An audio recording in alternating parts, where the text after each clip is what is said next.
ગમે ત્યાંથી ભેગું કરીને પોતાના ઘરેણાં બીજું ત્રીજું વેચીને પણ એણે લોકલા જે કરવું પડે, તો આ વિપરીત સ્થિતિ આ સમાજની છે. તો આ કળિયુગના દરેક લક્ષણો છે. ત્યાર પછી બતાવ્યું છે કે એકાકારે સર્વવર્ણ થશે અને એવો ઉપદેશ કરશે, ત્યાગીપણું દેખાડીને ખૂબ ખજાના ભરશે. અમારી વાહે કેમ વારે વારે પડી ગયા છે, પાછું આવ્યું એની એ જ વાત આવી. બોલો કે બધા જ વર્ણ એક થઈ. અને આમાં થોડું અલગ એ બતાવ્યું કે હંમેશા ઉપદેશ કરવાનો જે અધિકાર એ માત્ર બ્રાહ્મણ અને સંન્યાસી બેને જ હોય. ત્રીજી કોઈ વ્યક્તિ એ ક્યારેય ઊંચે બેસીને ઉપદેશ ન કરી શકે. તો કળિયુગની અંદર બધાય ઘરે ઘરે ઉપદેશકો જ જન્મશે. શિખામણ દેવાવાળા જ જાજા હશે, લેવાવાળા નહીં. એટલે એનો અર્થ એવો કે શ્રોતા કરતાં વક્તા વધી જશે. બધાને દેવાની ઈચ્છા હશે, લેવાની ઈચ્છા કોઈ નહીં રાખે. આવો જ્યારે કળિયુગ આવશે, અત્યારે જુઓ ઠાકોરજીની દયા છે, આખા જ સભા મંડપો છલકાય છે. અને આપણી કથા તો મર્યાદિત છે. માત્ર અને માત્ર આપણે બહેનોને અહીંયા બેસાડીએ છીએ. હમણાં બધાને હોય તો આના કરતાં 3 ગણા હોય. ખ્યાલ આવ્યો તમને? આજે સમાજ કથા વાર્તાનો અને સત્ય વસ્તુનો એટલો બધો ભૂખ્યો છે કે ઘણા બધા હોય, પણ આપણી મર્યાદા છે એટલે આટલા છે. તો તમે વિચાર કરો કે કળિયુગ આવશે ને ત્યારે કોઈ પણ જગ્યાએ કથા વાર્તા જ નહીં થાય, કોઈ સાંભળવા જ નહીં આવે, વાંચવાવાળો પણ નહીં હોય અને સાંભળવાવાળો નહીં હોય. એટલે આપણે હજી ઘણા બધા આગળ છીએ, બચી ગયા છીએ. અમુક અમુક દાણો બહુ ઊંડો ગયો હોય તે બહુ મોટો બહાર નીકળે, એના જેવું છે કે આપણે બહુ એવી તકલીફ હજી નથી. ભેગા ભેગા આ બધા મુક્તોની સાથે પહોંચી વળશું એવું લાગે છે. કે તમને નથી ભરોસો? છે ખબર? ત્યારે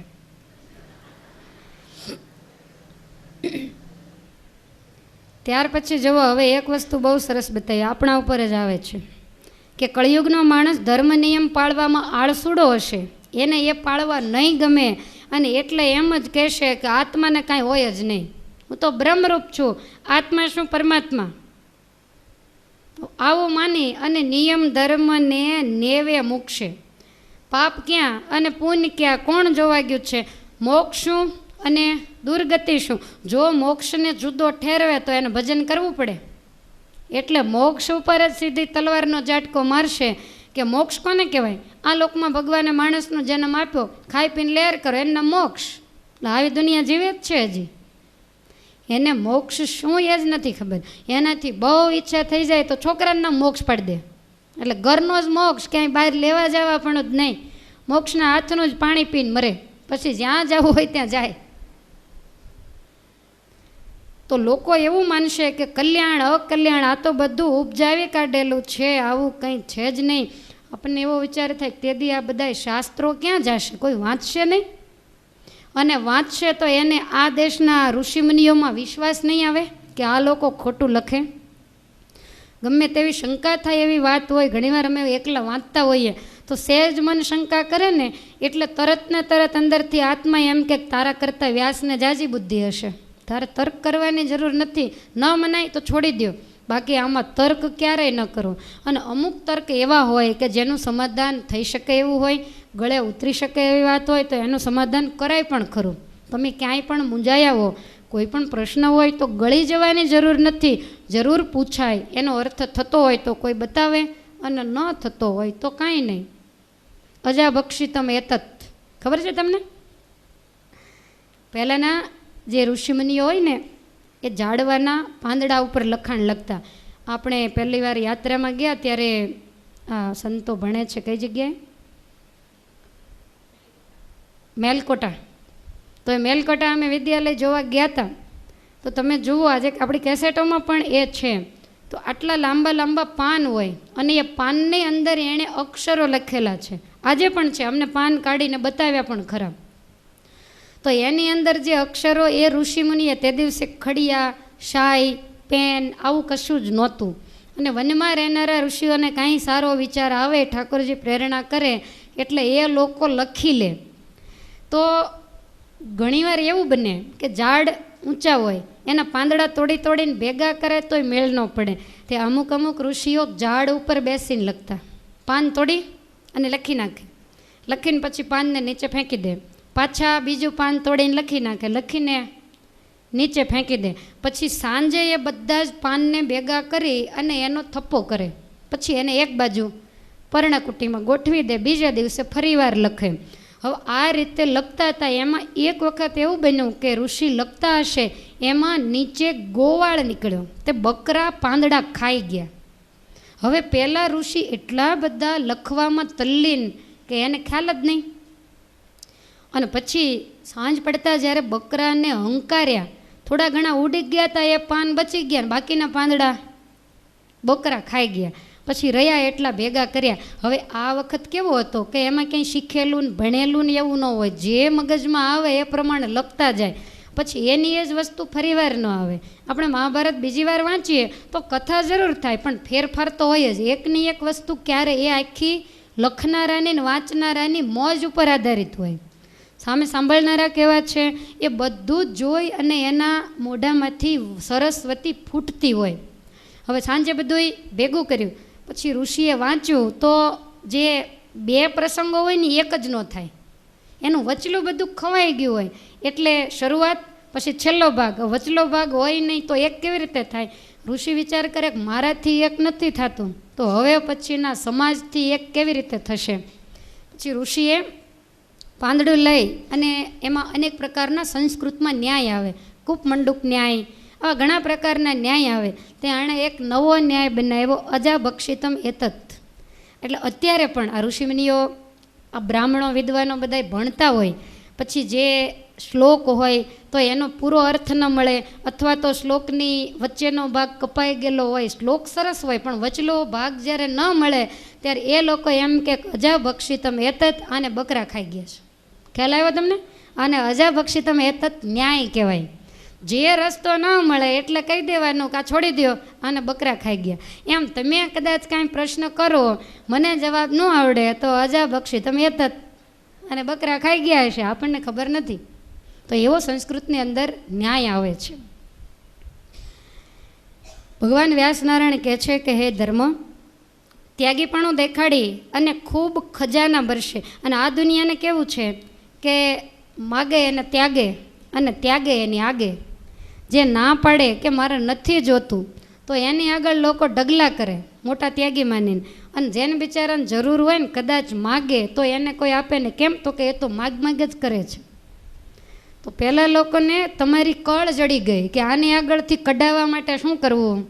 કોઈ એવું પૂછે કે આ વસ્તુ લાવવું, અમારે શું જરૂર છે, અમારે કાંઈ નથી જોતું. પહેલાંને ભાવ જાગે બહુ સારા છે, એટલે પહેલાં ઢગલા કરે. તો આને કળ જડી ગઈ, જ્યારે હોય ત્યારે કંઈક વસ્તુ જોતી હોય એટલે તરત પહેલાં સહજ પૂછે તો આ ના પાડી દે, અને એટલે વસ્તુ આવી જ જવાની હોય. એટલે ત્યાગીના ખજાના ભરાવા માંડે. સવળો ઉપયોગ કરે તો વાંધો નહીં, અવળો કરે તો અધોગતિ થાય.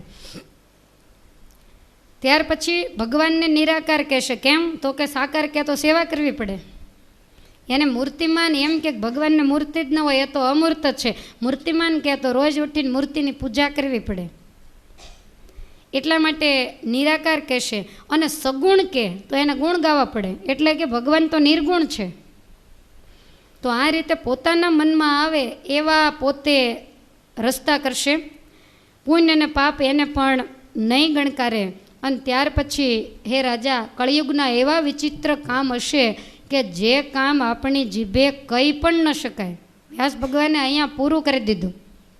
આટલું જ્યારે સમજાયું ત્યારે ધર્મરાજા પ્રશ્ન પૂછે છે કે 4 વર્ણ અને 4 ધર્મ, એના આશ્રમ શું છે?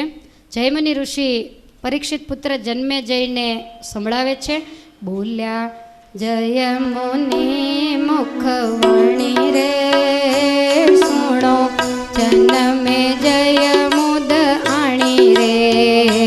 બોલ્યા જય મુનિ મુખવાણી રે સુણો, જન્મે જય મુદ આણી રે. કે છે ધર્મને વદ છે વ્યાસ રે, વળી મનમાં ધરીને ઉલ્લાસ ને વધે છે વ્યાસ રે વળી મનમાં ધરીને ઉલ્લાસ રે પૂછ્યું ધર્મરાયે ત્યાં એમ રે પૂછો ધર્મરાયે ત્યાં એમ રે ચારે વર્ણમાં ચાલશે કેમ રે હો ચારે વર્ણમાં ચાલશે કેમ રે બોલ્યા વ્યાસ મુનિ મુખવાણી રે તમો સાંભળો ઉલટ આણી રે બોલ્યા વ્યાસ મુનિ મુખવાણી રે તમે સાંભળો ઉલટ આણી રે ચારે વર્ણમાં બ્રાહ્મણ શ્રેષ્ઠ રે એને કળિયુગ કરશે ભ્રષ્ટ રે ચારે વર્ણમાં બ્રાહ્મણ શ્રેષ્ઠ રે તેને કળિયુગ કરશે ભ્રષ્ટ રે એવા એવા વિપ્રો અવતરશે રે એવા વિપ્રો અવતરશે રે ત્રણેય વર્ણો તણી સેવા કરશે રે હો ત્રણે વર્ણો તણી સેવા કરશે રે ગોર થઈ યજમાનોમાં ફરશે રે જ્યાં ત્યાં ફાફા મારીને પેટ ભરશે રે ઘોર થઈ યજમાનોમાં ફરશે રે જ્યાં ત્યાં ફાફા મારી પેટ ભરશે રે એવી થશે તે દશાય રે એવી થાશે તે દશાય રે વિપ્ર કળિયુગમાં ભ્રષ્ટ થાય રે હો વિપ્ર કળિયુગમાં ભ્રષ્ટ થાય રે બોલ્યા જય મુનિ મુખવાણી રે સુણો જન્મે જય મુદ આણી રે હો સુણો જન્મે જય મુદ આણી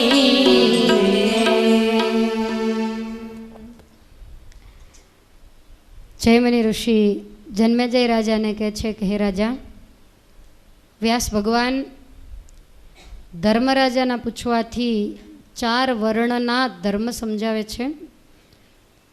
ધર્મરાજા કહે છે કે મહારાજ, બ્રાહ્મણોની શું દશા થશે, ક્ષત્રિયોની, વૈશ્યોની, શૂદ્રોની, તમે ચારેયનું ભેગું કીધું, માટે હવે અલગ અલગ કંઈ સંભળાવો. વ્યાસ મુનિ કહે છે કે 4 વર્ણમાં બ્રાહ્મણ શ્રેષ્ઠ કહેવાય છે, પણ પહેલો કળિયુગ બ્રાહ્મણને ભ્રષ્ટ કરશે અને એવા બ્રાહ્મણો જન્મશે કે એ ત્રણેય વર્ણના નોકર થઈને રહેશે. એણે થવાય નહીં, પણ ધન માટે, પેટ ભરવા માટે એણે બીજા વર્ણની નોકરી કરવી પડશે. અને એ નોકરી ક્યારે કરવી પડશે? તો કે જ્યારે એ પોતાનો ધર્મ ચૂકી જશે. જો પોતાનો ધર્મ પાળે તો એને બીજાનો કરવાનો કોઈ પ્રશ્ન નથી. ગોર થઈને યજમાનોમાં ફરશે ને ફાંફા મારીને પેટ ભરશે, ગમે ત્યાંથી રૂપિયા મેળવવા માટે ફરશે. ગાળ દઈને કાઢે રડતા તોય બ્રાહ્મણો નાખશે પડતા, એને કોઈ ગાળ દેશે એને કાઢી મૂકશે તોય આ પાછા નહીં વળે લીધા વગર યજમાનોને ત્યાંથી. તો આવા એ થશે. અને ત્યાર પછી લખ્યું છે કે વણ નોતરે જમવા જશે, નહીં બોલાવે તોય પણ જશે. હજી તો ઘણું સારું છે, પણ આવો સમય આવશે અને નહીં બોલાવે ને જાય, એનો મતલબ એવો કે એના માટે કાંઈ અલગ રાખ્યું તો ન હોય.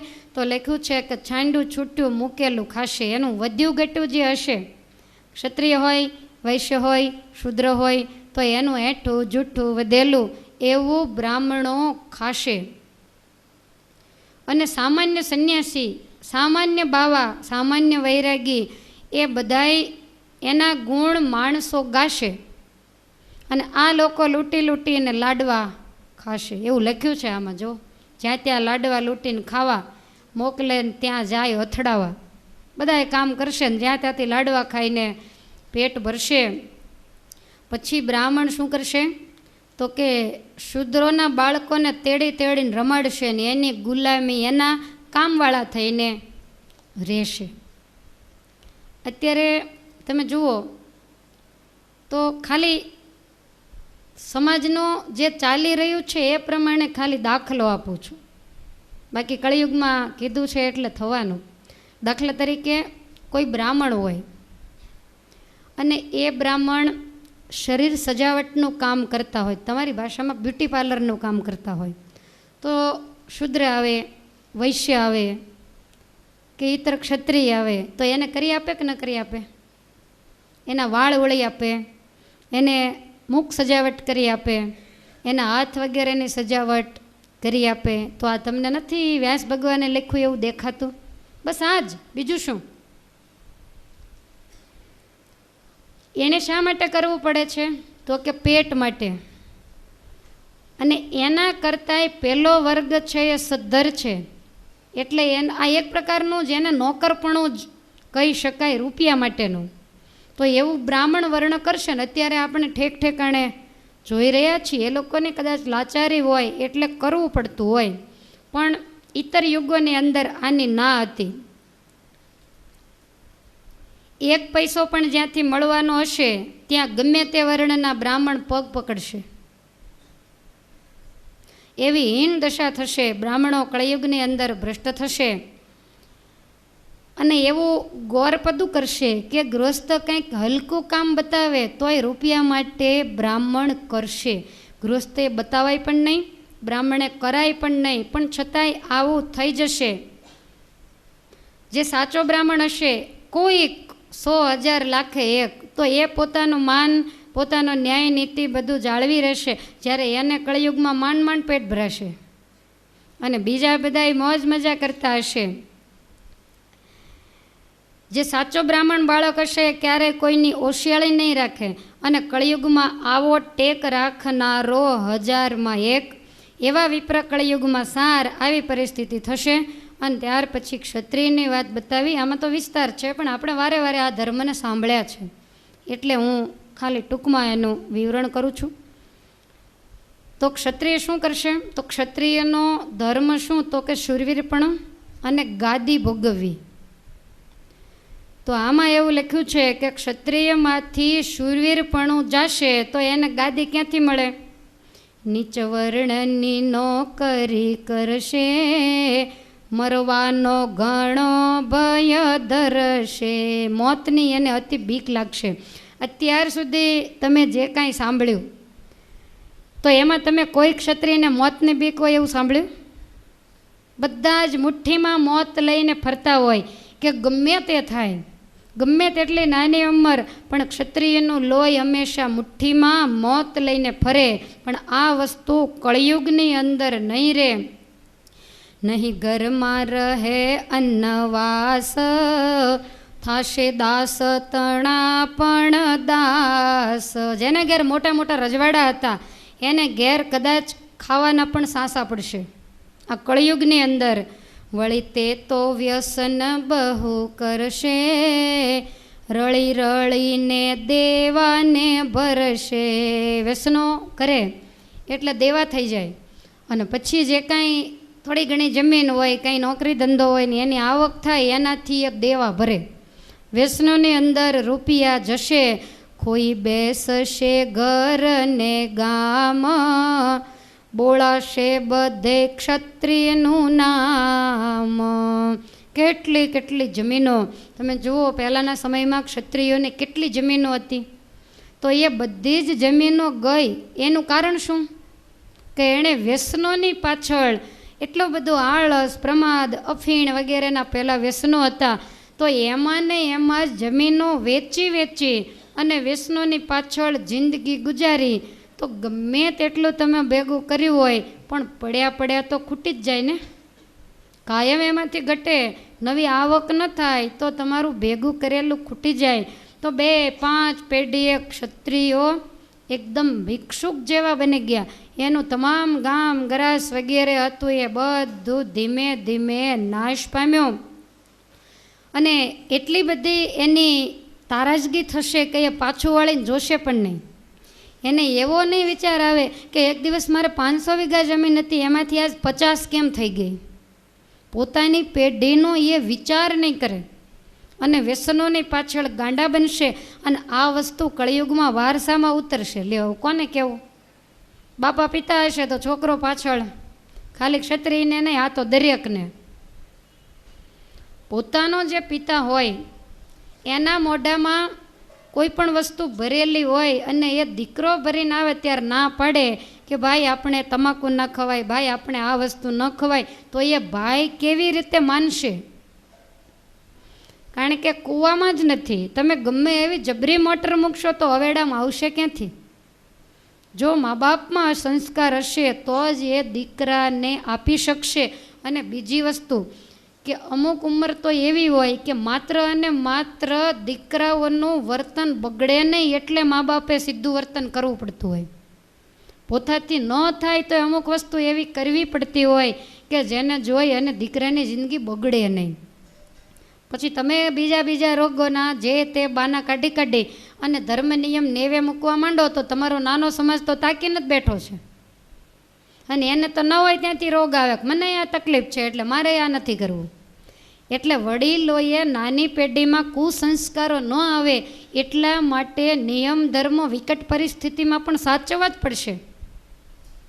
અને કળિયુગનો માણસ દુનિયાની સાથે બોલવામાં એટલો બધો શૂરવીર, પણ ઘરમાં પોતાની પ્રજાને કાંઈ કહેવું હોય ને તો એમાં એક નંબરનો કાયર. કેમ? તો કે હું ના કહી શકું, મારું એ ન માને. બધે તમે આણ વર્તાવો, કેટલાયને મારીને આવતારો એવા શૂરવીર, અને છતાં તમે તમારી પ્રજાને કાંઈ ન કહી શકો. શું તમે એના વેચાણ છો? એ જ્યારે અવળે માર્ગે પગલાં ભરતી હોય અને છતાંય તમે જ્યારે એને ન કહી શકો તો ખાલી શરીરને જન્મ આપ્યો ને એટલા જ તમે માતા પિતા, એના મોક્ષના દાતા તમે છો જ નહીં. અને આ ધ્યાન નહીં રાખ્યું હોય એટલે હવે પછીની પેઢીઓની તમે અધોગતિ જોજો. તમે કદાચ જોવા નહીં રહ્યો પણ રહેશે, જોશે. ભયંકર. અત્યારે તો ખૂબ સારું છે, એના કરતાં દિવસે ને દિવસે હવે તમારે ચડતીની આશા કોઈ દિવસ નહીં રાખવાની. પડતીના જ દિવસો આવવાના છે અને સતત તમે એને કહેતા રહેશો. તમે એક વખત કહી દીધું કે ભાઈ આમ કરાય ને આમ ન કરાય, તો તમે એવું માનો છો કે ભાઈ એને રોજ ગોખતા હશે? ભાઈને ગોખવાનું બીજું ઘણું હોય, તમારું ક્યાંથી ગોખે? પણ એને સતત યાદી આપતી જ રહેવી પડે કે ભાઈ આમ ન કરાય, આમ નથી કરતો ને. એને તમે કાયમ જો ટકોર કરશો, બહુ રૂપિયા કમાય છે ને બહુ સારું એમ કરીને તમારા ઘર ભરે, તો એણે કરીને જોઈને રાજી ન થવાય. એ પૂછાય કે તું આ ક્યાંથી લાવેશ? રૂપિયાને ભેગા બાંધી નથી જવાના. રૂપિયા આપણા કલ્યાણના કરતલ નથી. અને એ રૂપિયા કરીને લાંબા પોળા વ્યવહાર કરશું તો જ જીવાશે એવું પણ નથી. નરસિંહ મહેતાને રૂપિયો નહોતો તોય બધા વ્યવહાર કર્યા છે. જૂનાગઢની અંદર રાખેંગારે એના બાપનું શ્રાદ્ધ નહોતું કર્યું, એવું નરસિંહ મહેતાના બાપનું શ્રાદ્ધ થયું. અને 700 વર્ષ પહેલાં શામળિયાએ જે શ્રાદ્ધ કર્યું એવું આજની તારીખે કોઈ અબજોપતિએ હજી એના બાપનું શ્રાદ્ધ નથી કર્યું. તમે એવું માનો છો કે રૂપિયા હશે તો જ વ્યવહાર થશે? રૂપિયા જરૂરી છે, પણ અણહકના તો નહીં જ. તમે તમારા હકના જો લેશો તો શાંતિથી જિંદગી પૂરી થશે અને તમારા બાળકોમાં કુસંસ્કારો નહીં આવે. અને નહીંતર એક દિવસ તમારે ખૂણોય તમને નહીં મળે રડવા માટે. જ્યારે તમારી પેઢી ક્યાંક વધારે પડતી આગળ નીકળી જશે ત્યારે એને પહેલેથી જો રોકશો તો જ એ રોકાશે. માટે જેટલું ચાલે, જેટલું કહેવાય એટલું કહેવાનો પ્રયાસ કરવો. આપણે કાયમ થોડું કહેતા હોઈએ, બધુંય નહીં પણ ક્યારેક તો લાગી જાય. પણ તમે એને મન ફાવે એમ કરવા દો એટલે એને એમ થાય કે મા બાપને મહિને 25-30 હજાર રૂપિયા દઈ દો એટલે પૂરું, એને બીજું ક્યાં કાંઈ જોવાનું છે એમ માની. અને એ પેઢી એટલી બધી નીચે ઉતરી જશે કે ન પૂછો વાત, અને અધોગતિ થશે. માટે આ સત્સંગનો આશ્રય એટલા માટે જ જરૂરી છે.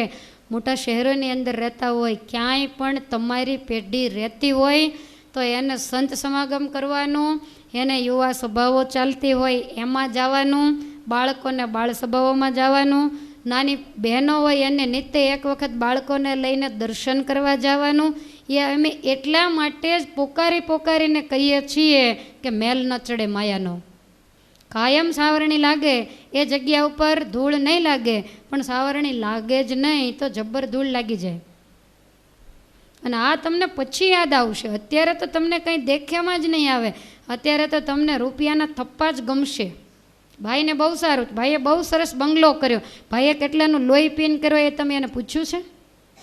કેટલાયના બંગલા પાડી, કેટલાયને ઢાળી દીધા, કેટલાયને સુવડાવીને પોતે કર્યું એ તમે એને ક્યારેય પૂછ્યું છે? ભાઈ બહુ સરસ 35-40 લાખની ગાડી લાવ્યો, પણ ભાઈએ કેટલાની લાડીઓને રોવરાવી છે એ તમને ખબર છે?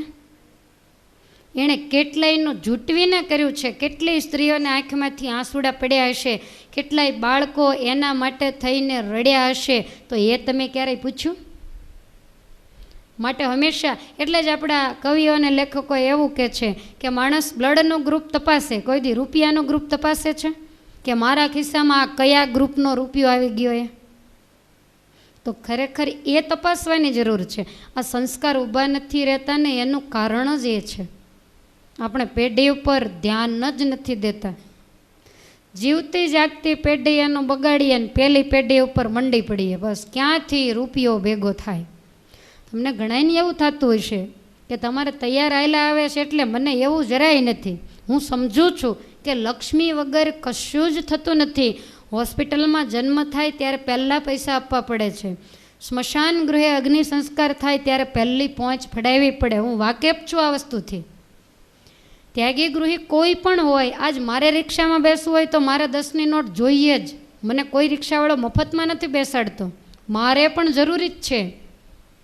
પણ આપણે જ્યાં ત્યાંથી લાવીને એનો જે ગેરઉપયોગ કરીએ છીએ અને આપણી પેઢીનું જે બગડી રહ્યું છે ને એની સાથે મને વાંધો છે.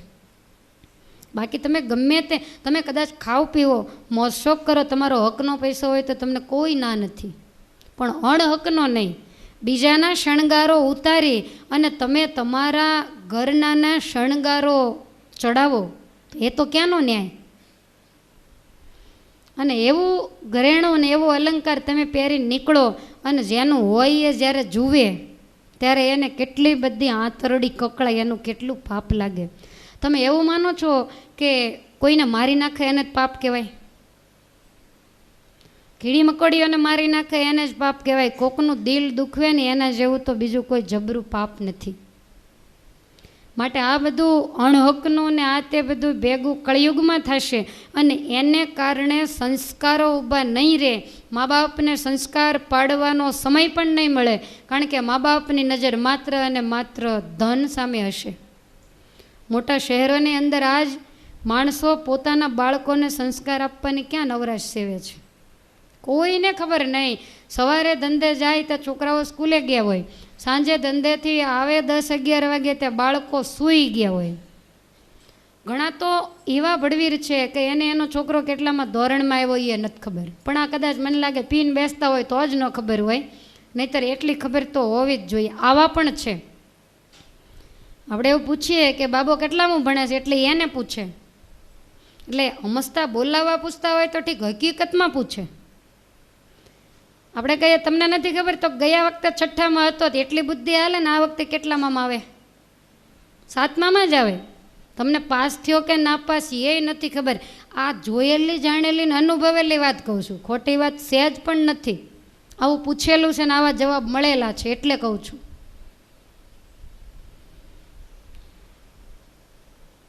માટે ક્ષત્રિયોને એવું કહ્યું કે ગામ ગ્રાસ બધું જ એ ખોઈ નાખશે વ્યસનોની પાછળ, અને અત્યારે તો કાંઈ કહેવા જેવું નથી. ક્ષત્રિયોનું નામ લીધા જેવું જ નથી. ક્ષત્રિયો તો સારા છે, વધારેમાં વધારે આવી ગયું હોય તો વૈશ્યમાં, અને એમાંય રામકાણી બેહાડી હોય તો પટેલ સમાજે. ઠાકોરજીએ નજર કરી એની સામે જરાક કંઈક વડવાઓ બિચારા રોટલા ભેગા સાંઠીકડા ખાઈ ખાઈને ઠાકોરજીને પ્રાર્થના કરતા હતા કે અમારી પેઢીઓને ડેફા ન ભાંગવા પડે એવી તમે કંઈક દયા કરજો. અને ઠાકોરજીને વળી કરતા શું દયા કરાઈ ગઈ, રાંકાને રતન મળી ગયું અને ભગવાને દયા કરી. અને આજ એ સમાજની દશા શું છે તમે વિચાર કરો.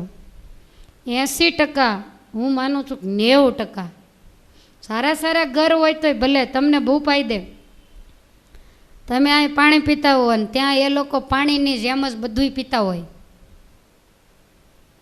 હજી તો કેટલા લોકોને એવી નથી ખબર કે અમારા છોકરા ત્યાં શું કરે છે. એને તો એમ જ છે કે હજી 16 વલ્લું જ સોનું છે. 8 વલ્લું થઈ ગયું તો હજી મા બાપને ખબર સુદ્ધા નથી. આવા છોકરાઓ આજના મા બાપને રમાડે છે. તમે તપાસ કરો, મોટા શહેરોની, પરદેશની તો વાત અલગ જ છે, અહીંયાની વાત કરો. મોટા શહેરોની નહીં, ખાલી બોટાદની તમે વાત કરો તો દિવાળી ઉપર બોટાદમાં કેટલો પીવાય છે એનો કોક દી હિસાબ સાંભળો તો ખબર પડે. તો કોણ પીતું છે? અહીં બધા ક્ષત્રિયો જ પીતા હશે દિવાળીએ.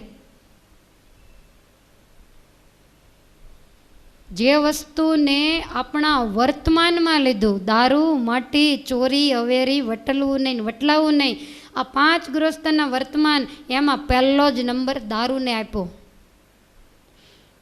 આપણને ક્યારેક ખ્યાલ ન હોય તો અમે ઘણી વખત ક્ષત્રિયોને ત્યાં ગયા હોય અને બેઠા હોય તો વાત કરીએ કે તમારી બધી પેઢીઓ આમ નામ અફીણને દારૂની પાછળ, એ લોકોને દારૂ કરતાં અફીણનું વધારે હતું, ગાંજા, અફીણ વગેરે. તો એની પાછળ તમારી પેઢીઓ ધોવાઈ ગઈ. અમે આ રીતે એક વખત બધા ભાઈઓ બેઠા હતા ક્ષત્રિય, અમે 12 ગામ ગયા હતા, ચર્ચા કરતા હતા. તો એક બાપુ મને કે હવે ફેરફાર થયો હોય એવું નથી લાગતું. મેં કીધું કેમ? તો મને કે હવે અમારું બધું પટેલિયાએ ઉપાડી લીધું હોય એવું નથી લાગતું. મેં કીધું લાગે છે. તો એણે જ એવું કીધું કે અમે બંધ કર્યું એનું કારણ તમને કહું કે અમારી આગળ ખલાસ થઈ ગયું, પીવો શેનો હતું ત્યારે વેચીને પીતા, હવે એ બધું તમારી આગળ આવ્યું એટલે એ લોકોએ ઉપાડી લીધું. મેં કીધું એ હશે ત્યાં સુધી પીશે, પછી એ લાંબા થઈને બેસશે. તો ઠાકોરજીએ દયા કરી હોય વડવાના પુણ્ય, તો શું આનો આવો ગેરઉપયોગ કરવો? ભલે તમને લાગુ નથી પડતું, તમારી પેઢીને તો લાગુ પડે છે ને, એટલા માટે હું કહું છું. મને એ ખબર છે કે તમારામાંથી તો આમાં અડધન ખબર નહીં હોય દારૂ શું કેવો હોય એ. અમે છપૈયા ચાલતા ગયા, તમે દુકાન જોવા ગયા તો ઓલો બોટલ લઈને આવ્યો, એ કે કયો લેવો? મેં કીધા મોઢાએ નહીં જોતો હોય. મધ્યપ્રદેશમાં થાકી ગયા હતા ને છાંયડો હતો ને ત્યાં અંગ્રેજી દારૂની દુકાન એવું કંઈક લખ્યું હતું, ગુજરાતી કે અંગ્રેજી જે હોય તે. તો અમે વળી ગયા આંટો મારવા, દક્ષાબેન કે ચાલો આંટો મારીએ. જોવા ગયા તો તે બહાર આવ્યો. તો મને એમ થયું કે આપણા જેવા એટલે કે લેડીઝ પીતા હશે તો જ એને એવી શંકા હશે ને. અમે તો ત્યાંથી પછી ભાગ્યા, પોરોય ન ખાધો. એટલે ઘણી વખત આવું બને. તો આ સમાજની અંદર હજી આગળ ઉપર જતા આ વસ્તુ કળિયુગ આવશે ત્યારે પ્રવેશી જવાની, કોઈ વ્યક્તિઓ બાકી નહીં રહે. આજે બાપ પીતો હોય અને દીકરાની સામે ઊભો જ્યારે પીતો હોય ત્યારે દીકરો પીવે, એમાં શું નવાઈ હોય? તમે વિચાર કરો. ક્યાં ગયા હતા? ફરવા નહીં, પીવા ગયા હતા. બધા ભેગા થઈ અને કાંઈક 400 મહિનાનું વધ્યું હોય એ જઈને ઉડાડી આવે 2-3 દિવસમાં, નામ આપે ફરવાનું.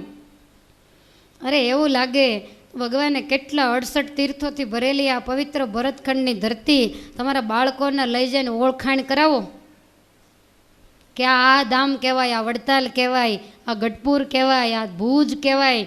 હજી તમારા છોકરાઓએ ગઢડા સિવાય કાંઈ જોયું નથી.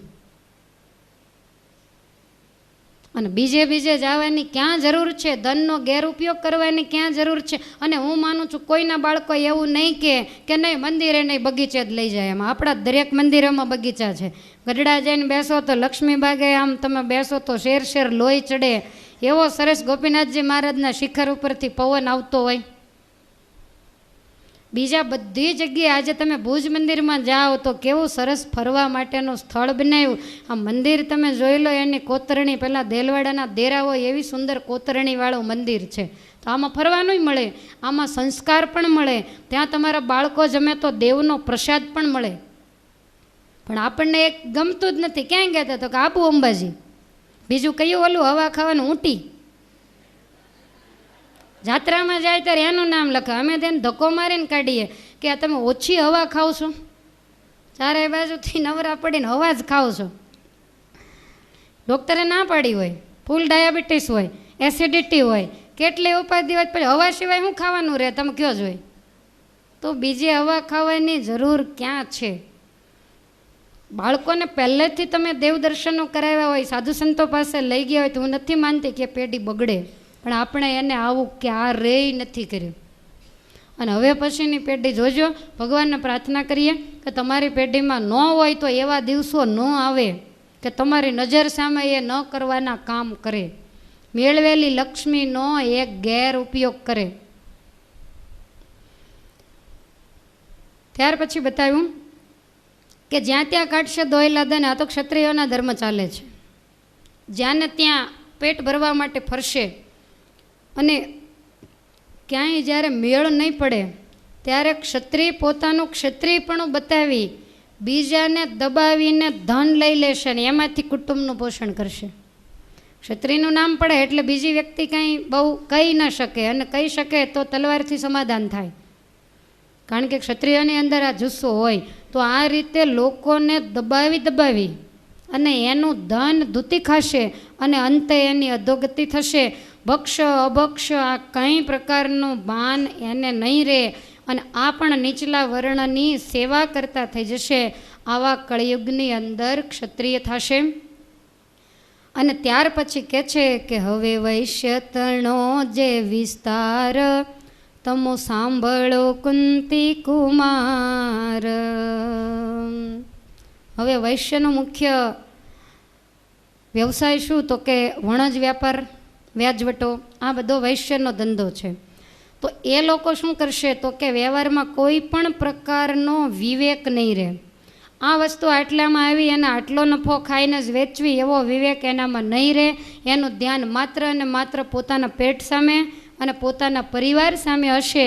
સામેવાળી વ્યક્તિને હું છેતરીશ તો મને પાપ લાગશે આવો અને સંકલ્પ પણ નહીં થાય. આપવા લેવાના જુદા ભાવ, ધાપ મારે જેવો જેવો દાવ. એકની એક જ વસ્તુ હોય અને એ વસ્તુ કોઈ સામાન્ય માણસ ચાલતા લેવા ગયું હોય, દુકાને પહોંચે, વેપારીને ખબર પડે કે આ કોઈ ચાલીને આવ્યા ને બિચારા સાધારણ માણસ છે, તો એને વસ્તુ બતાવે ને તો એ પ્રમાણે ભાવ કહે. કોઈ વ્યક્તિ રિક્ષા કરીને જાય અને રિક્ષા ઊભી રાખી અને એ વસ્તુ માગે તો એનો કંઈક અલગ ભાવ કહે. કોઈ વ્યક્તિ સીધી ગાડી જઈને ઊભી રાખે અને એ જઈને માગે તો એને વળી કાંઈક જુદો ભાવ કહે. અને કોઈ વ્યક્તિ ગાડીમાં બેઠા બેઠા જ માગી લે તો એને પણ જુદો ભાવ કહે, અથવા તો કાંઈક જુદી રીતની વસ્તુ આપી દે. એટલે વેપારીની દ્રષ્ટિ એવી હશે કે જ્યાંથી મળે ને ત્યાંથી લઈ જ લેવું, પણ એને પાપ કે પુણ્યની કોઈ બીક નહીં રહે. ત્યાર પછી બતાવ્યું કે નહીં જમતા ને જમાડે, જેને ભૂખ હશે એને નહીં જમાડે, જેને ખૂબ હશે એને દેવા માટે ઢગલા થઈ જશે, મારું લ્યો મારું લ્યો. પણ જેને જરૂર હશે એને કોઈ દેવા નહીં જાય. નહીં જમે તેને નોતરશે અને જમે તેનો તિરસ્કાર કરશે. જેને ભૂખ નથી એને આગ્રહ કરીને મોઢામાં દેશે, જે લાવો લાવો કરે છે એને જોઈને દરવાજા બંધ કરશે. આવા કળિયુગના વૈશ્યો થશે. વળી નૈવેદ્યનું લઈ નામ કરશે કાયા પોષણનું કામ.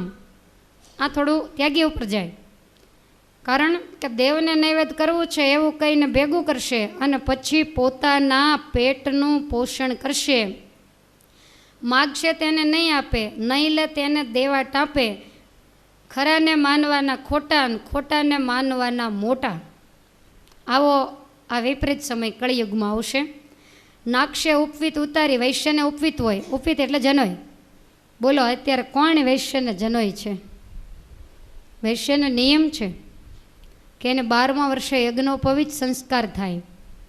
કોઈ પણ વૈશ્ય, કોઈ એવા ગુર્જર, સુતાર કે અમુક જે એવી જ્ઞાતિઓ છે એમાં વૈશ્યમાં જનોય રહી, કોઈ ક્ષત્રિયોમાં પણ છે. બાકી વૈશ્યમાંથી જનોય જતી રહી. દરેક વૈશ્ય પોતાના દીકરાને 12મા વર્ષે યજ્ઞોપવિત સંસ્કાર કરવો પડે. આપણે પણ ન કરી શકીએ, કારણ કે સમાજમાંથી આ વસ્તુ જ નીકળી ગઈ છે. તો ત્રણેય વર્ણને જનોયનો અધિકાર છે. એમાંથી 2 જ્ઞાતિ તો કળિયુગમાં જનોય કાઢશે ને જ્યારે વધારે કળિયુગ આવશે ત્યારે જનોય લેશે નહીં, ખાલી દેખાવની જનોય ઉપરથી ઓળખાશે કે બ્રાહ્મણ છે. એક પણ દ્વિજનું કર્મ નહીં હોય. ત્યાર પછી એવું લખ્યું છે કે જ્યાં પ્રસાદીના પડિયા મળશે ને ત્યાં માણસો જાજા ભેગા થશે. આમાં લખ્યું છે, મેં એટલે વિચાર્યું વાંચવું કે કેમ. પ્રસાદોના પડિયા જ્યાં મળશે તેવા પંથ ભણી લોક વળશે. જ્યાં જ્ઞાન ક્યાં મળશે એવું નહીં વિચારે, અમારા આત્માનું કલ્યાણ ક્યાં થશે એવો માણસ નહીં વિચારે, પણ જ્યાં ખાવા પીવાનું મળશે ત્યાં લોકો વધારે દોડશે, કારણ કે એને આત્મકલ્યાણની નથી પડી. એને એમ થાય કે મર્યા પછી કોણે જોયું છે, અત્યારે મળે છે બહુ થઈ ગયું. તો આ વાત હશે, આપણે બધું જાણીએ જ છીએ, આમાં કાંઈ વિશેષ ચર્ચા કરવાનો વિષય નથી. પણ જેને ખરો મોક્ષનો ખપ હોય, જે ભગવાનનો ભક્ત હોય, એને પ્રસાદીની કાંઈ પડી ન હોય. ઘણા બને કે પાઠશાળામાં તમે પ્રસાદી રાખતા હો, પણ પાઠશાળાવાળાને પૂછીએ ને તો એ લોકો ઘસીને ના પાડે કે આ 2 કલાક દિવસ હોય એ પ્રસાદી જ છે, એનાથી મોટી બીજી શું પ્રસાદી હોય. કારણ કે સમજણ છે એને ક્યારેય પણ આવી આશા રહેતી નથી. જેને અણસમજણ હોય, જે આટલા માટે જતા હોય, અને તમે એવું માનો છો કે સમાજમાં એવું નથી, એવું આ સમાજમાં એવું નથી કે જ્યાં પ્રસાદી મળે ત્યાં જાય. દેવ મંદિરે દર્શન કરવા માટે કેટલા માણસો આવે છે? શાકોત્સવ હોય ત્યારે કેટલા આવે? જમણવાર હોય ત્યારે કેટલા આવે? તો સ્વામિનારાયણ ભગવાને આવું જમણવાર ગોઠવવાનું કીધું. શા માટે? તો કે કોઈને કોઈ પ્રકારે પ્રસાદીનો લોભ બતાવીને પણ જીવને ભગવાન તરફ ખેંચવો. ઠાકોરજીના પ્રસાદીનું એ જો અન્ન જમશે તો જરૂર એક જન્મે, બીજા જન્મે, ત્રીજા જન્મે એના જીવાત્મામાં મોક્ષનો અંકુર વૃદ્ધિ પામશે. નાના બાળકોને એવું હોય કે એને ખેંચવા માટે પ્રસાદીની ખૂબ જરૂર છે, કારણ કે એની બાળક બુદ્ધિ છે. પણ જેને સમજણ છે એના માટે આ વસ્તુની જરૂર નથી. એના માટે તો જ્ઞાન છે ને એ જ મોટામાં મોટો પ્રસાદ છે. હા, એટલે એનો મતલબ એવો નહીં પછી પાછા તમે ક્યાંક ગયા હોય પ્રસાદ ન લેવો એમ. તમારા માટે થતું હોય એટલે લીધા વગર તમે એવું કહો કે મંદિરમાં ન જમાય, તો મંદિરમાં રસોડા કોના માટે હોય? જે દર્શન કરવા આવે એ હરિભગત માટે તો હોય. તો તમે એમ કહો કે ન જમાય તો મંદિરના રસોડાનો કોઈ મતલબ જ નથી. પણ જમાય, પણ દેવનું નહીં. ખ્યાલ આવ્યો તમને? હા, તમે દેવ મંદિરની અંદર સમર્પિત થઈને સેવા કરતા હો, અથવા તો કોઈ એવું પ્રવૃત્તિમાં હો દેવ મંદિરની, તો પણ વાત આખી અલગ છે. પણ તમે તમારા ઘરે રહેતા હો, સમય થાય એટલે મંદિરે જઈને રસોડે જમ્યા હો, પાછા ઘરે જઈને કામે લાગી જાઓ, બપોર ચડે એટલે રસોડે જઈને, તો આ વસ્તુ ભારરૂપ છે. ઘણા એવા હોય કે વિચારે જ નહીં, ઘણા એટલા બધા જડ બુદ્ધિના હોય કે એવું જ વિચારીને બેઠા હોય, ખવાય જ નહીં. દેવને ધરાવેલું, માની લો કે ગોપીનાથજી મહારાજનું પ્રસાદીનું અન્ન આપણા પેટમાં જાય તો પવિત્ર થાય આપણું અંતઃકરણ. હરિકૃષ્ણ મહારાજનું જમેલું અન્ન આપણા પેટમાં જાય. ઘણા એવું કહેતા હોય ઘરે જમાડીએ તો શું ન જમે? જો ઘરે જ જમી લેતા હોય તો 2 કરોડનું મંદિર કરીને એને ત્યાં બેસાડવાની જરૂર શું છે? ઘરે શું તમે વ્યવસ્થિત ધ્યાન રાખીને સેવા પૂજા કરો છો? જેવી દેવ મંદિરની અંદર ભાવથી પવિત્રતાથી સેવા થાય, કારણ કે દેવ મંદિરમાં રહેનારા સાધુ સંન્યાસી તમે ગમે એટલો ધર્મ પાળો પણ ત્યાગીની સાથે તો ન જાઓ. એના જેવી પવિત્રતા મનની એ ન હોય અને તનની પણ એવી પવિત્રતા તમારી ન જ હોય. એટલે ભગવાનનો નિયમ એવો છે કે દેવ જેવો પવિત્ર થઈને દેવ સેવા કરે તો જ સ્વીકારે છે. અને એટલા માટે તમને નથી લાગતું કે તમારી ઘરની મૂર્તિ કરતાં મંદિરની મૂર્તિ કંઈક વધારે તેજસ્વી હોય, વધારે એની લાઇટ હોય? તો આનું કારણ શું? કારણ માત્ર એટલું, હરિકૃષ્ણ મહારાજને 80 વર્ષથી પધરાવ્યા છે. તમારા ઘરે 8 લાખ નાના લાલજી હોય ને એ ધાતુના હોય, હરિકૃષ્ણ મહારાજ પણ ધાતુના જ હોય. પણ તમારા ઘરે આવી મારા જેવા ચશ્મા ન હોય તો આપણને એમ થાય કંઈક લાકડું પડ્યું છે. એવા કાળા મેષ જેવા લાલજી થઈ ગયા હોય, લીધા હોય તે દી નવરાવ્યા હોય. અને પછી સ્નાન કરાવે તોય કેવું કે ઉપરથી પાણી દળી જાય. તો એને પંચામૃત, એને ઘસીને ઉટકવા ન બેસાય, દોષ લાગે. પણ એને તમે પંચામૃતથી સ્નાન કરાવો એટલે મૂર્તિ એકદમ પ્રકાશિત અને ઉજ્જવળ બને. તો એ વચલો રસ્તો કહેવાય. તો ઘણા તો લાલજીને હવે બોલતાય કેવું, આપણે ક્યારેક ગયા હોય ને તો એવું કહીએ કે હા તમારા લાલજી બહુ તેજસ્વી, એ કે આજે જ ઉઠક્યા છે. ત્યારે આપણને એમ થાય કે આને શું કહેવું, ચક્કર ખાઈ જઈએ એમ. લાલજીને ઉટકા છે એ વાસણ થોડું છે તાંબા પિત્તળનું, તમે ઉટકા. અમારા કંસારાથી ઘણીવાર એક દિવસ મને કહેતા હતા એ કે અમારે એક લાલજી ભંગારમાં આવ્યા છે. એવું કોણ ભળવીર હશે કે જેણે લાલજીની મૂર્તિને ભંગારમાં ઓગાળવા માટે દઈ દીધી? એ કે અમારે નિયમ હોય કે અમે લક્ષ્મીજી કે એવું કાંઈ સોની હોય તો એ લોકોય પણ લક્ષ્મીજીનો સિક્કો હોય, મહારાજનો સિક્કો હોય તો એને ક્યારેય ઓગાળે નહીં. એ લોકો કોઈ પણ પ્રકારે આગુ પાછું કોઈને આપી દેતા હોય ગમે તે, પણ એ પોતાની રીતે પોતાની પેઢીમાં એને ક્યારેય પણ જે લક્ષ્મી એ આપણો રોટલો છે અને એને આપણી પેઢીમાં આપણે અગ્નિમાં નાખીને ઉકાળી નાખીએ તો લક્ષ્મી પગ કરીને જતી રહે, એટલે એ લોકો ક્યારેય ન ઓગાળે. તો એ લોકો કે અમે ભંગારમાં આવું કાંઈ આવે તો અમે ક્યારેય પણ ઓગાળવા માટે આપીએ નહીં. અને શું કરવું, વધારેમાં વધારે તો જગ્યા શિવાલયમાં હોય ત્યાં મૂકી આવે, કોઈ સેવા કરે એને આપી આવે, અથવા તો ઘેર રાખી મૂકે. ખાલી ભલે રાખી મૂકે, સેવા ન કરે, પણ એને ઓગાળે તો નહીં જ. તમે વિચાર કરો દુનિયામાં કેવા માણસો જીવે છે. ત્યાર પછી બતાવ્યું કે વૈશ્ય જાતિ વ્યવહારમાં હંમેશા વિશ્વાસઘાત કરશે. તમે મારા શિક્ષાપત્રીમાં શું કામ લખ્યું હોય, પોતાનો પુત્ર હોય, મિત્ર હોય તો એની સાથે પણ ધનના લેણદેણનો જે વ્યવહાર એ હંમેશા લેખિત કરવો, સાક્ષીએ સહિત સહી કરાવવી. નહીતર પુત્ર અને મિત્ર સાથે, મિત્ર તો સમજ્યા પણ પુત્ર સાથે પણ એવું લખ્યું છે. તો મહારાજને ખ્યાલ છે, વ્યાસ ભગવાનને શબ્દો નહીં ખોટા પડે, પોતાનો દીકરો હશે તો વિશ્વાસઘાતી થશે, માટે આ બંદોબસ્ત મહારાજ કરતા ગયા છે. ત્યાર પછી શૂદ્રની રીત બતાવી છે. તો શૂદ્ર જાતિ કળિયુગની અંદર કેવા થશે તો કયા સારા ધર્મપાળા એવા થશે, ધર્મમાં રુચિ શૂદ્રને થશે. આજ અમુક હરિભક્તો એવા છે કે તમે એવું માનતા હો કે એના ઘેર આપણે ન જમાઈને પાણી ન પીવાય, પણ એના ધર્મ નિયમ જોઈને મને એમ થાય કે એના ઘરે પીવાય, તમારા ઘરે ન પીવાય. એટલા બધા ઊંચા નિયમ ધર્મો આજે પણ પાળે છે. જેવા ત્યાગી નિયમ પાળે એવા નિયમ ગ્રસ્ત થઈને તમને એવું લાગતું હોય કે આની જ્ઞાતિ ભલે નીચલી છે પણ છતાં એ ભવ બ્રહ્માદિકને વંદનીય છે. એના લલાટ જોવો તો એવા તેજસ્વી હોય, આપણને એમ થાય કે જાણે બ્રાહ્મણ હશે, વાણિયા હશે, આવા તેજસ્વી હોય. અને અમુક તો બ્રાહ્મણને વાણિયા હોય તો એ આપણને એમ થાય કે કેવા હશે, કારણ કે કોઈ આચાર નહીં, કોઈ વિચાર નહીં. જ્યારે માણસ આચાર અને વિચારથી ભ્રષ્ટ થાય ત્યારે એના લલાટનું તેજ નાશ પામે છે. અગાઉ પણ મેં તમને કીધેલું, કાળા ધોળાથી તેજ નથી, બહુ ગોરા હોય અને તેજસ્વી ન કહેવાય. ગમે તેવો વર્ણ હોય પણ એનું તેજ તો લલાટ ઉપર ઝળહળતું હોય, એને સામાન્ય માણસ પણ વાંચી શકે. તમે જે ભજન કરો છો ને એ ભજન તમને એમ થાય ક્યાં જમા થાય, તમારા કપાળમાં જમા થાય છે, દેખાય તરત કે તમે કેવા ભાવથી એને શું કરો છો. દિવસે દિવસે પરિવર્તન માંડે આવવા. તમે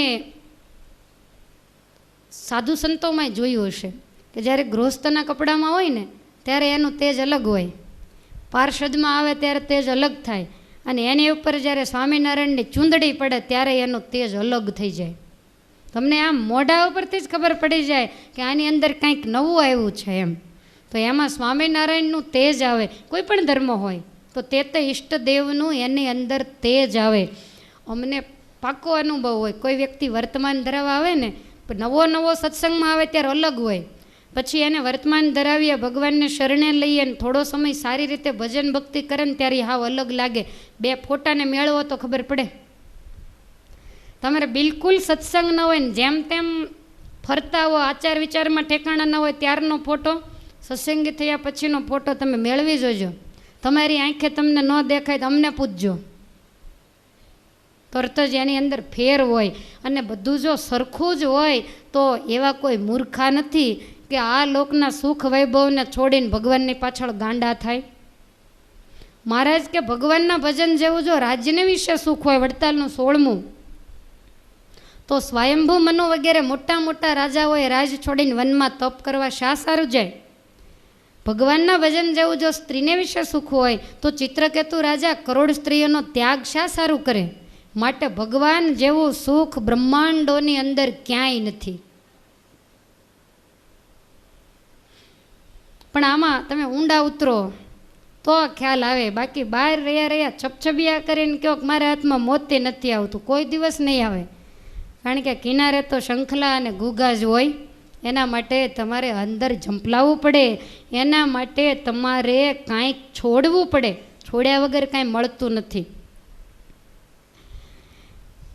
શૂદ્રોને વખાણ્યા કળિયુગની અંદર, કારણ કે બ્રાહ્મણ ન પાળે પછી શૂદ્રને તો ધર્મ પાળવો જ રહ્યો. શૂદ્રને ગાય અને બ્રાહ્મણો ઉપર હેત થશે, પુણ્ય દાન એમાં વધશે.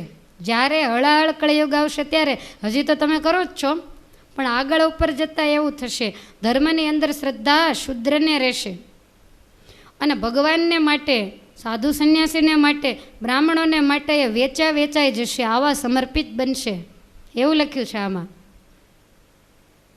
રાખશે શ્રદ્ધા ધર્મને કામે, વેચાશે ભગવત નામે. અને જે વિપ્રો હશે એ બહુ પાપ કર્મને કરનારા હશે, અને એ કાયમને માટે જૂઠા બોલા હશે. પણ શૂદ્ર વર્ણનો નિયમ એવો હશે કે ગમે તેવો બ્રાહ્મણ હોય તો એ પોતાની જીભે કરીને એની નિંદા ક્યારેય નહીં કરે. એટલે ધર્મ એકદમ અદલ બદલ થઈ ગયા. વ્યાસ ભગવાન કહે છે કે ધર્મ આ તો બધો ઘણોય લાંબો વિસ્તાર છે, આનો કંઈ કહેતા પાર આવે એવું નથી, એટલે આ કથા હજી તો એવું કહે છે કે ટૂંકમાં કીધી છે. આપણે ક્યારના 4 વાગ્યાના ઘૂસ્યા 6:30 થયા, હવે પર્વ પૂરું કરવાનું છે. કારણ કે આપણી પાસે હવે માત્ર ને માત્ર 2 જ દિવસ બાકી છે. અને એમાંય મારી તો એવી ઈચ્છા છે કે આ વાડીમાં તમને કંઈ રાસોત્સવ નથી કરાવ્યો, કાલ બપોર પછી અડધો કલાક કરાવવો. ગામવાળા એવું કહે છે કે પાળિયાદ રોડવાળા તો ફરી જ શકતા નથી, તો તમે કાલ બતાવી દો કે રાસ કેમ લઈએ છીએ, તમને નબળા માને છે.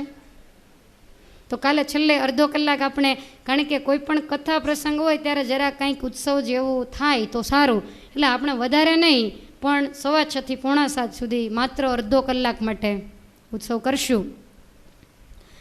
ધર્મરાજા કહે છે કે મહારાજ તમે બહુ સુંદર વાત કરી, મને એક બીજો પ્રશ્ન એવો થાય છે કે બ્રહ્માના મુખે 4 વેદની ઉત્પત્તિ થઈ, તો આ 4 વેદમાં બધાય કરતાં શ્રેષ્ઠ વેદ કયો? વ્યાસ ભગવાન કહે છે કે રાજા વેદ 4 છે જ નહીં, વેદ એક જ છે. જેમ જેમ સમય ગયો માણસની સમજણ શક્તિ અને યાદ શક્તિ નબળી પડતી ગઈ, તેમ તેમ વેદના વિભાગ કરવા પડ્યા. વ્યાસ ભગવાન વખતના વેદ નથી, વેદ તો આદિ અનાદિના છે, ભગવાનના મુખેથી નીકળેલી આ પરાવાણી છે. આનો જન્મ ક્યારે થયો એની કોઈને ખબર નથી. સૃષ્ટિનું સર્જન થયું તે દિવસના વેદોનું અસ્તિત્વ છે. તો વેદ એક જ હતો, પણ સમય ગયો એ પ્રમાણે એના વિભાગ કરવામાં આવ્યા. 1માંથી 2 થયા, 2માંથી 3 થયા, પછી વ્યાસ ભગવાને એના 4 વિભાગ કર્યા. કારણ કે કળિયુગ આવી ગયો અને અત્યારે તમે જુઓ તો એકાદા વેદનો ખાલી સાર જ ભણે. સાર એટલે એકદમ એનું સત્વ જેને કહી શકીએ, તોય એને તમારે સંપૂર્ણ સાર એક વેદનો ભણવો હોય તો એમાં એક જ ધારા 12 વર્ષ લાગે. તમે વિચારો કે વેદ કેવડા છે, 4 ભણે શું દશા થાય? આપણા સંતો વેદાંતાચાર્ય બને એ વેદ ભણવા જાય ને, એ લોકો 12 વર્ષ ભણે ત્યારે વેદાંતાચાર્ય થાય. પણ એ તો અર્કનો અર્ક, બિલકુલ કેટલું બધું હોય એમાંથી સહેજ એવું ભણે તોય એને વેદાંતાચાર્ય કહેવાય. તમે વિચાર કરો, પૂછો તો એ 2-5 વેદની રૂચા આવડતી હોય. કાશીમાં આટો મારીને આવે એ પુરાણી થઈ જાય, 6 મહિના રહીને આવે એ શાસ્ત્રી થઈ જાય, આવો નિયમ છે.